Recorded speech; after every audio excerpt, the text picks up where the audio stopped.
Eccoci ad Orvieto, buongiorno a tutti! Oggi faremo un bel giro per la città e vedremo tutte le attrazioni più belle. Andiamo! Il nome Orvieto sembra derivare da Urbs Vetus, città vecchia, così come la chiamavano gli antichi romani. La posizione della città, in cima a questa rupe di tufo, ne fa una fortezza naturale. La rupe si erge a 325 metri sul livello del mare. In posizione strategica, un tempo controllava la strada da Firenze a Roma. Questa è la rocca come appariva molto tempo fa.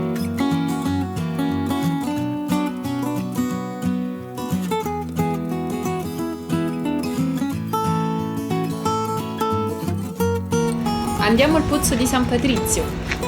Capolavoro dell'ingegneria rinascimentale, venne commissionato da Papa Clemente VII quando si rifugiò ad Orvieto per sfuggire alla furia dei lanzichinecchi e, temendo un lungo assedio, volle garantire alla città una riserva di acqua.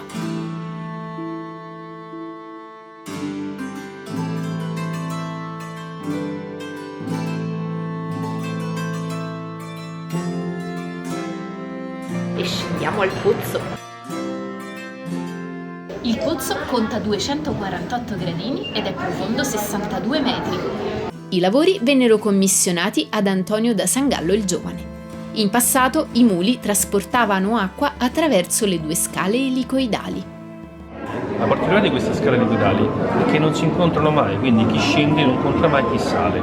E questa cosa l'abbiamo incontrata anche in Francia, vi ricordate dove? Al castello di Chambord.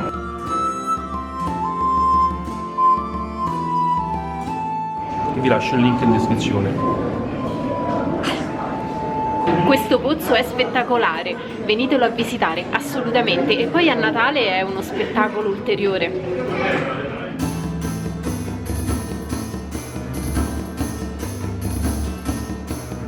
Ed eccoci arrivati alla base del pozzo. E si risale ovviamente utilizzando la seconda scala elicoidale. Ora andremo a visitare le altre attrazioni della città di Orvieto, a partire dal Duomo. Oggi qua c'è il mercato.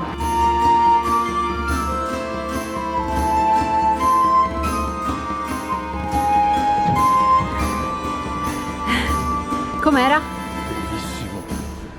Bellissimo! Curiosità. Ad Orvieto, oltre al buon vino, si produce l'Orvietan, una bevanda dolce che si diceva avesse anche proprietà curative. Ideato da Girolamo Ferrante da Orvieto, che addirittura lo fece bere al re francese Luigi XIV, sembra con molto successo. Oggi a Orvieto c'è il mercato, come ogni giovedì e sabato. Sulla piazza c'è Palazzo Simoncelli, un edificio medievale sulla cui facciata si conservano ancora le bifore originali. E questa è la Torre del Moro. La torre medievale del Moro conta 236 gradini ed è alta 47 metri. Un tempo difendeva la città. Segna anche la divisione tra i 4 quartieri del borgo: Corsica, Serancia, Santa Maria della Stella e Olmo. Il 15 giugno del 1876 venne installato l'orologio che si vede e che ancora funziona. Questo è il Palazzo del Capitano del Popolo. E su Piazza della Repubblica la bella chiesa di Sant'Andrea, con accanto la torre dodecagonale. Visitabili anche i sotterranei.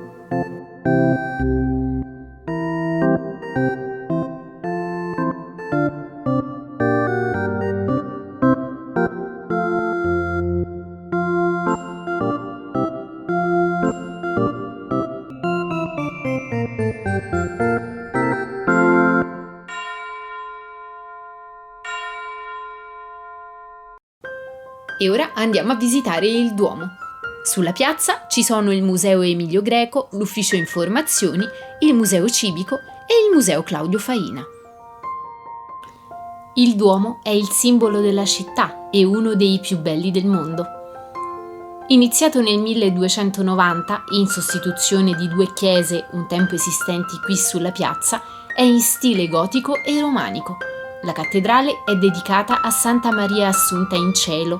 I mosaici policromi narrano la storia della Vergine e degli Apostoli e nelle giornate di sole brillano come diamanti. Il rosone è del XIV secolo e al centro troneggia il volto di Cristo. Nel 1970 le porte originali in legno vennero sostituite con questi portali in bronzo con rilievi. Nella cappella di San Brizio è affrescato il Giudizio universale, realizzato da Luca Signorelli tra il 1499 e il 1504, così bello che divenne, così si dice, fonte di ispirazione per Michelangelo quando realizzò gli affreschi della Cappella Sistina.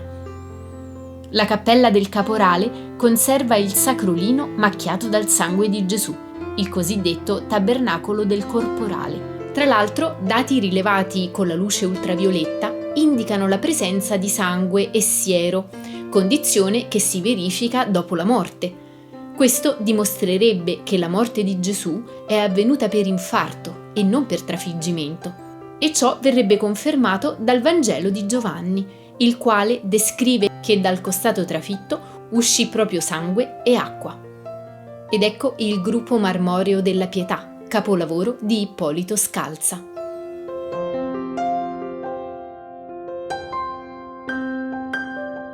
Del Duomo si può anche visitare la cripta, realizzata verso il 1335 e dove sono sepolti i vescovi della storia di Orvieto.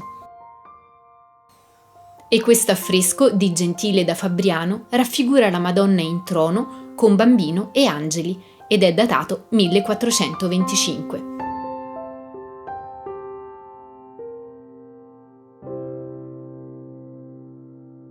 E ora andiamo a visitare Orvieto sotterranea. Pronti?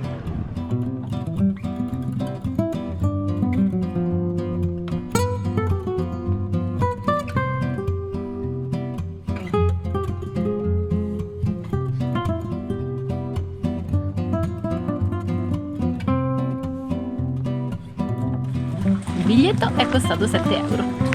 7 e 7. La rupe su cui sorge la città ha consentito agli abitanti di scavare e oggi un gran numero di grotte si trova nel sottosuolo. Tufo e pozzolana sono pietre naturalmente porose e molto permeabili, per cui la pioggia scendeva tutto intorno al blocco di tufo e al di fuori dell'abitato di Orvieto. Rifornirsi di acqua non era quindi facile e in caso di assedio si veniva a creare una situazione pericolosa. Si scende. Proprio per questo si scavarono nel sottosuolo pozzi e cisterne. I pozzi erano profondissimi e in grado di superare gli strati permeabili fino alle falde freatiche. Questo piccolo pozzo era ad uso familiare. Sulle pareti si vedono ancora i buchi per le mani e per i piedi, le cosiddette pedarole. Gradini altissimi. E si scende ancora nelle viscere della terra. Peggio di San Pietro qua.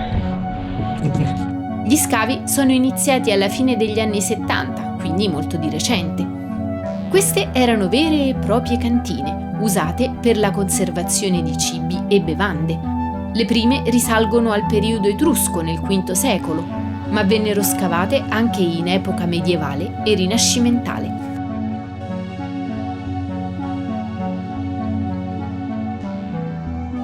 Questa era una grotta usata per l'allevamento dei piccioni, la cosiddetta colombaia.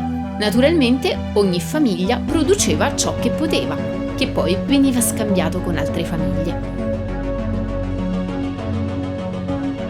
Questo è un antico frantoio, così come è stato ritrovato al momento degli scavi.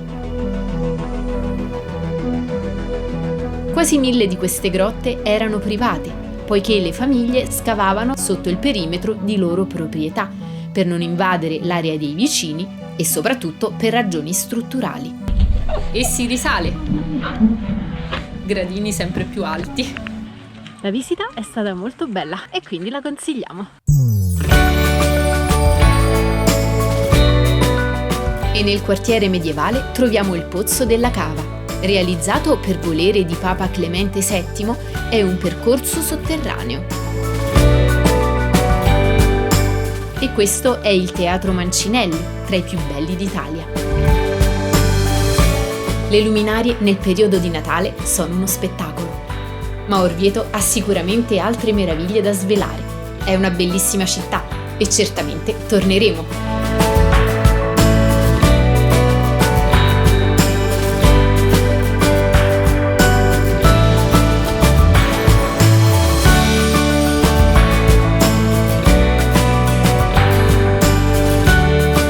E da Orvieto è tutto, noi vi salutiamo, alla prossima, ciao!